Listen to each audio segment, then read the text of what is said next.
안녕하세요, 여러분. 오늘 제가 들고 온 책은 바로 한정원 작가님의 시와 산책입니다. 이 책 제목부터 뭔가 감성적인 느낌 팍 오지 않나요? 시와 산책은 작가님의 첫 에세이인데요. 총 27편의 짧은 산문으로 이루어져 있어요. 시와 산책을 하면서 느꼈던 삶의 여러 단상들을 작가님 특유의 아름다운 문장으로 풀어냈다고 합니다. 읽다 보면 깊이를 가늠하기 어려운 슬픔과 동시에 따뜻한 위로를 받는 듯한 기분이 들더라고요. 이 책의 가장 큰 특징은 뭐니 뭐니 해도 문체, 한없이 느리고 끈질기면서도 어딘가 무심한 듯한 문장들이 인상적이에요. 아름다운 문장으로 워낙 유명한 작가님이라 그런지 읽는 내내 책상에 딱 붙어있게 만드는 몰입감이 엄청납니다. 마치 저를 책 속에 가둬두는 느낌이랄까요? 주제는 제목 그대로 시와 산책, 이 두 가지 요소를 통해 삶의 의미와 아름다움을 탐구하는 내용인데요.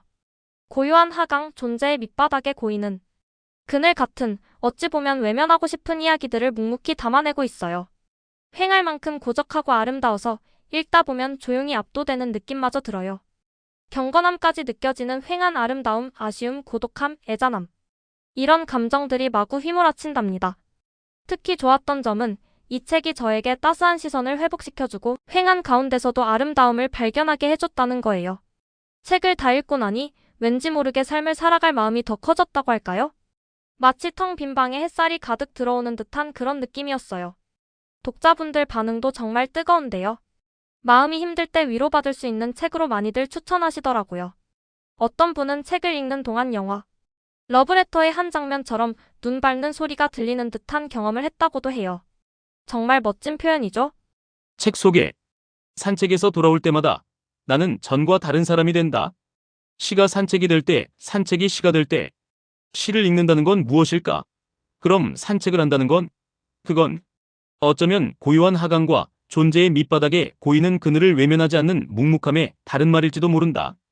그건 결국 산다는 것은 무엇일까에 대한 질문일 수도 있고 여기에 내가 살고 있다고 말하는 초록색 신호일 수도 있다.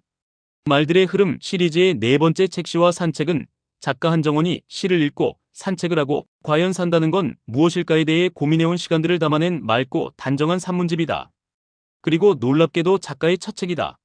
놀라운 이유는 이 책이 너무나 좋아서 작가가 쓴 27개의 짧은 산문에는 그녀가 거쳐온 삶의 표정들이 시와 산책을 통해 느꼈던 생활의 빗금들이 캄캄한 침묵 속에서도 의연히 걸어가는 말줄임표처럼 놓여있다.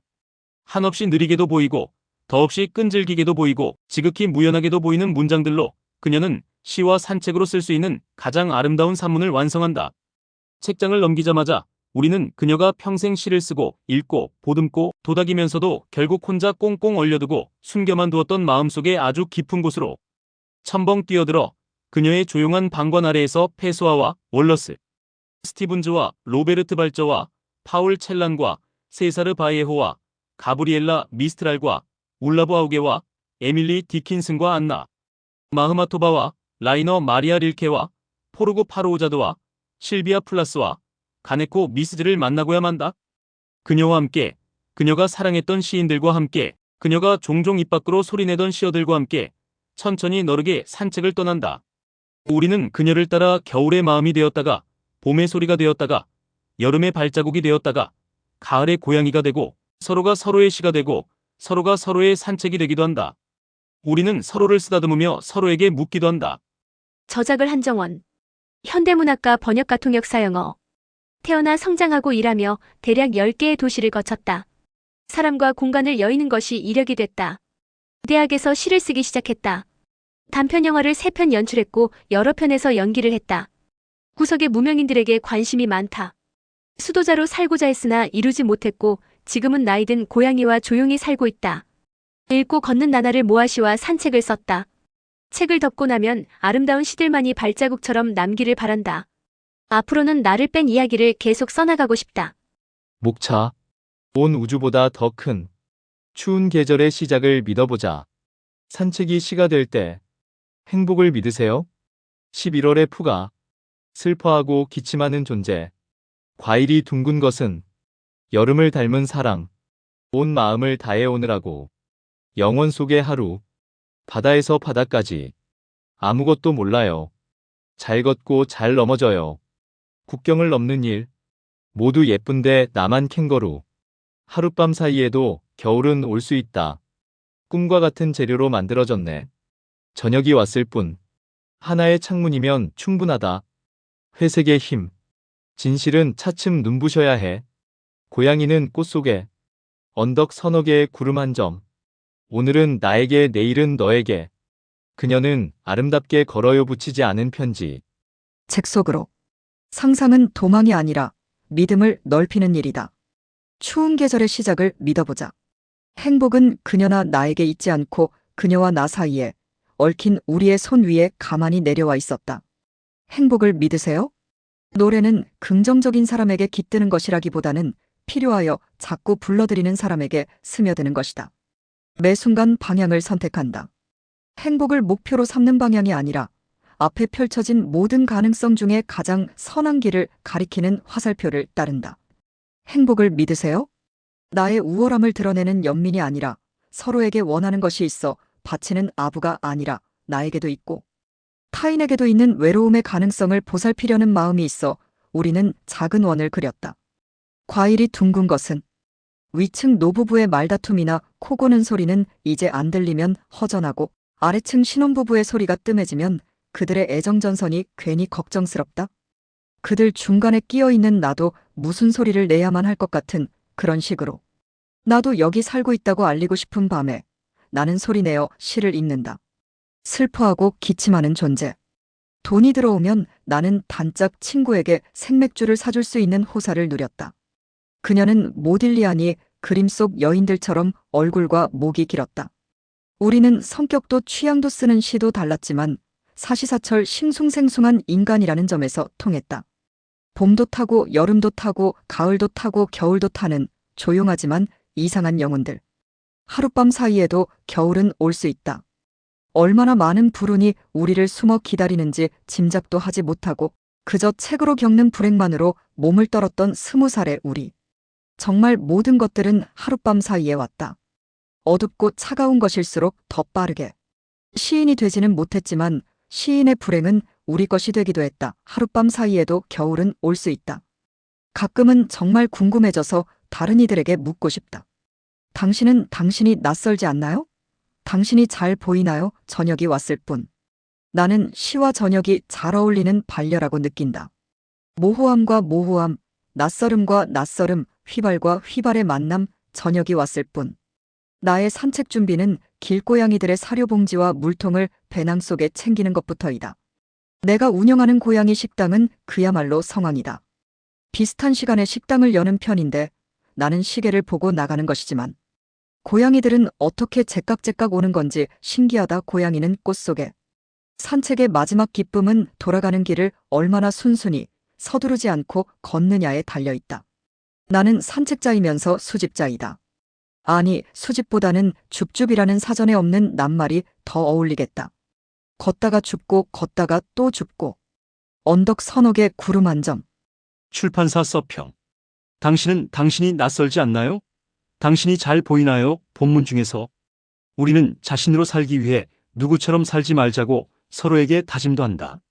그녀의 문장으로 웅장해진 가슴이 신기하고 자랑스러워 제법 힘껏 펴기도 하고 왠지 모르게 부끄러워져 감추기도 하면서도 결국은 그녀의 문장들로 점점 거대하고 성대해지는 우리의 세계를 목격하는 기쁨을 누린다.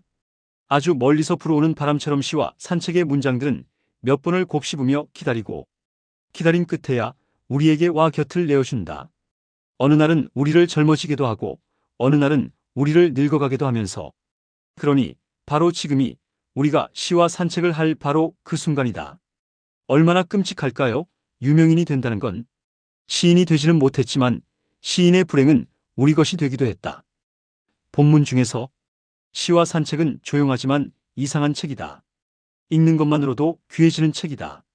책장을 덮은 후에도 책 속의 문장들은 어느 시절엔가 우리가 사랑해서 꾹꾹 눌러 적었던 시어들처럼 속속 머릿속의 자리에 떠나지 않는다.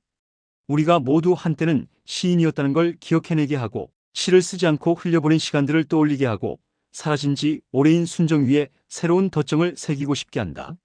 상상은 도망이 아니라 믿음을 넓히는 일이라는 걸, 행복은 그녀나 나에게 있지 않고 그녀와 나 사이에 얽힌 우리의 손 위에 가만히 내려와 있다는 걸 우리는 그녀의 문장을 읽으며 잠잠하게 인정한다. 나는 무명인입니다. 얼마나 끔찍할까요? 유명인이 된다는 건. 에밀리 디킨슨 무명인.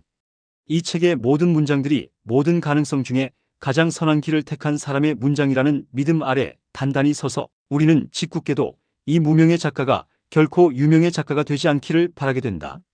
온 마음을 다해 글을 써오느라 이렇게 늦게 우리 앞에 도착했다는 것이 그저 신기하고 그녀가 시인이 되지 않았다는 것이 그저 이상하고 이제라도 그녀의 글을 볼 수 있다는 것이 그저 다행이라는 마음에도 불구하고 오, 제발 나만 알게 되기를 하고 바라게 된다. 말들의 흐름. 10권의 책으로 하는 끝말잇기 놀이입니다. 한 사람이 2개의 낱말을 제시하면 다음 사람은 앞 사람의 2번째 낱말을 이어받은 뒤 또 다른 낱말을 새로 제시합니다. 하나의 낱말을 2 작가가 공유할 때 어떤 화학 반응이 일어날까요? 그것은 쓰여지지 않은 문학으로서 책과 책 사이에 존재하며 오직 이 놀이에 참여하는 사람들의 머릿속에 잠재합니다. 1. 커피와 담배 정은. 2. 담배와 영화 금정연. 3. 영화와 시 정지돈. 4. 시와 산책 한정원. 5. 산책과 연애 유진목. 6. 연애와 술 김견저. 7. 술과 농담 이장욱, 이주란, 김나영, 조혜진, 한유주. 8. 농담과 그림자 김민영.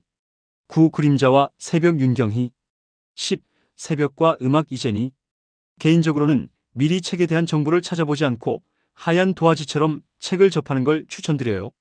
소설처럼 모든 걸 자세하게 보여주는 방식이 아니라 조금씩만 보여주고 나머지는 독자가 상상하게끔 하는 스타일이라 더 여운이 남는 것 같아요.